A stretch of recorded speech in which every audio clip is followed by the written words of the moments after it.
আদান দেখতে বইস না।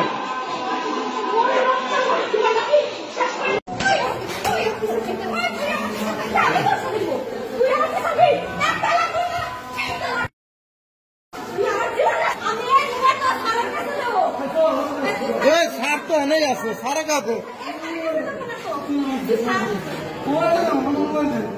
আমি বলছি মিস্টার আমার চল তোর কিন্তু কোর্টে নিয়ে কি করছি খাই দেবো।